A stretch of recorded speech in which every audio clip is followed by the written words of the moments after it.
ठाण्यामध्ये मेट्रो 4 ची trial run पूर्ण। मुख्यमंत्री आणि उपमुख्यमंत्र्यांच्या उपस्थितीमध्ये ट्रायल रन। मेट्रोसाठी 16,000 कोटींचा खर्च, मुख्यमंत्र्यांची माहिती।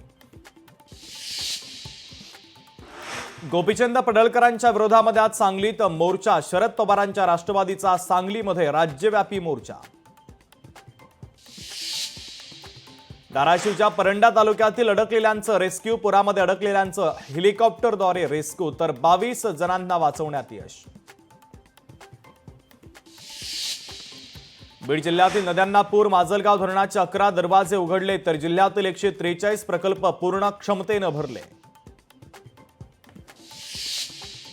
दिवाळीपूर्वी सर्व शेतकऱ्यांना नुकसान भरपाई मिळणार। सर्व ठिकाणच्या शेती संदर्भातले पंचनामे सुरू। कृषी मंत्री दत्तात्रय भरणेंची माहिती। बंडू आंदेकर टोळीच्या अवैध होर्डिंग आणि बांधकामावर पुणे पोलिसांचा हातोडा। नाना पेठेतलं अतिक्रमण पाडायला सुरुवात। पुणे पालिका आणि पोलिसांची संयुक्तरित्या कारवाई। मराठा आरक्षण जीआरच्या विरोधातील याचिका 2 सप्टेंबरच्या शासन निर्णयाविरोधात सुनावणीस नकार, तर तांत्रिक कारणामुळे हायकोर्टाचा सुनावणीला नकार।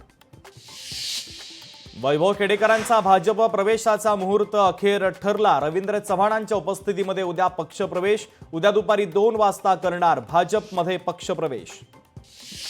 मुख्यमंत्र्यांनी ठाण्याकडे लक्ष द्यावं, अन्यथा ठाण्याचं बीड व्हायला वेळ लागणार नाही। ठाणं विकायला काढलंय। खासदार संजय राऊतांचा पुन्हा एकदा हल्लाबोल।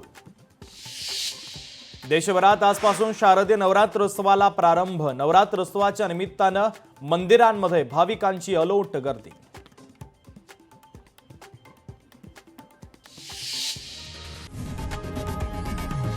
लोकशाही मराठी ऐका, पहा, जागरूक रहा।